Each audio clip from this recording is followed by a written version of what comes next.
नमस्कार, मैं हूं आपके साथ अनुष्का राय और आप देख रहे हैं सिरमौर न्यूज। पांवटा साहिब में नशा माफियाओं के जाल में एक परिवार इस तरह उलझ गया है कि परिवार की सारी खुशियां ही छिन गई हैं। माफियाओं की जालसाजी का शिकार हुए परिवार ने अपनी लाडली तक को खो दिया है, जिससे न केवल परिवार को सदमा लगा है बल्कि पूरे शहर को गमगीन कर दिया। क्या है पूरा मामला, देखिए सिरमौर न्यूज की इस खास रिपोर्ट में। महज 17 वर्ष की छोटी सी उम्र में मलिका हमेशा के लिए दुनिया को अलविदा कह गई। मलिका की मां उसे लेकर दिल्ली के फोर्टिज अस्पताल पहुंची, लेकिन लाख कोशिशों के बाद भी तबीयत में सुधार नहीं हो सका और मलिका उपचार के दौरान ही जिंदगी की जंग हार गई। लेकिन इस दौरान मलिका के पिता मोहनीश मोहन बेटी को देखने अंत में पहुंच पाए, जिन्हें मलिका ने कुछ ही समय पहले दुनिया के बेस्ट फादर का नाम दिया था।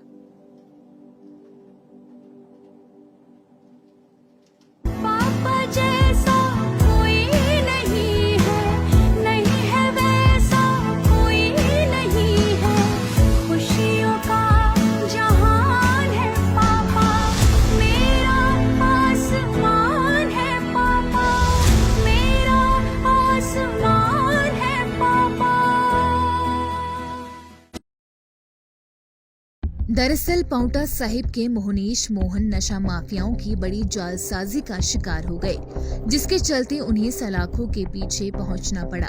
मई 2021 में पंजाब पुलिस ने पांवटा साहिब के देवी नगर में यूनिक फॉर्मुलेशन कंपनी पर छापेमारी की और कंपनी प्रबंधक को हिरासत में लेकर पंजाब में प्रतिबंधित दवाओं को केस प्रॉपर्टी बनाकर साथ ले गए। पंजाब पुलिस ने पंजाब में ट्रामाडोल के 50,000 कैप्सूल बरामद किए गए थे। 18 मई को फतेहवाल थाने में FIR दर्ज हुई थी। गिरफ्तार किए गए आरोपियों के बयानों और बरामद दवाओं के बैच नंबर के आधार पर पाया गया कि ये खेप पांवटा साहिब के देवी नगर स्थित यूनिक फॉर्मुलेशन नामक दवा कंपनी से संबंधित है। इसी आधार पर पंजाब पुलिस की टीम यहां पहुंच गई। स्थानीय पुलिस को साथ लेकर पुलिस ने यूनिक फॉर्मुलेशन में छापा मारा था। हालांकि कंपनी के पास हिमाचल में प्रदेश ड्रग अथॉरिटी से उपरोक्त दवाएं बनाने का लाइसेंस था।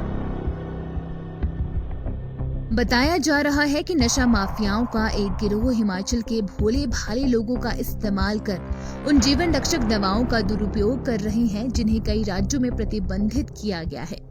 कागजी कार्यवाही में ऐसे लोगों को आगे किया जाता है जिन्हें ये मालूम ही नहीं होता कि भविष्य में उनका दुरुपयोग भी किया जा सकता है।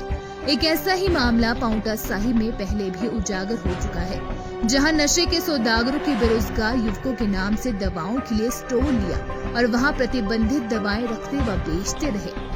छापेमारी हुई तो एक ऐसा युवक दोषी बना दिया गया जो रोजगार के लिए भटक रहा था, जिसकी पत्नी लोगों के घरों में बर्तन साफ किया करती थी। दोषी युवक को सारा मामला अपने ऊपर लेने के लिए राजनीतिक दबाव भी बनाया गया और उसके एवज में उसे कुछ लाख रुपए घूस के रूप में देने की सिफारिश भी की गई, ऐसा परिजनों का कहना था। जिसके बाद ठीक उसी तरह वर्ष 2021 में मोहनीश मोहन को भी ड्रग माफियाओं ने अपने जाल में फंसा दिया। ड्रग माफिया काले कारनामों को अंजाम देते रहे और कानून की जद में मोहनीश मोहन को फंसा गए। कंपनी के सभी आवश्यक दस्तावेजों पर मोहनीश मोहन के हस्ताक्षर होते थे, जिस कारण अभी तक उन्हें दोषी माना जा रहा है, जबकि इस मामले में शातिर किस्म के मास्टरमाइंड पुलिस गिरफ्त से बाहर है। इस प्रकरण में बीच परिवार पर आई अचानक मुसीबत से भी मलिका खासी मानसिक दबाव में थी। एक और मलिका के पिता मोहनीश मोहन कथित तौर पर दवा उत्पादन में अनियमितताओं के आरोपों से घिर गए। वहीं दूसरी ओर मलिका के दादा दादी अभी हाल ही में ये दुनिया छोड़कर चल बसे हैं। 9 वर्ष की उम्र में मलिका की दिल की बीमारी का भी पता लगा था, जिसके बाद परिवार उसका बहुत ध्यान रखता था। खासकर पिता मोहनीश मोहन की लाडली थी मलिका। मलिका होनहार बेटी थी जो स्कूल में हमेशा ही टॉपर रही, लेकिन इस मुसीबत के बाद पूरा परिवार सदमे में था। मोहनीश मोहन के पिता मदन मोहन मालविया मार्च महीने में दुनिया से चल बसे और मोहनीश मोहन की मां शुभ लक्ष्मी भी जून महीने में चल बस गई।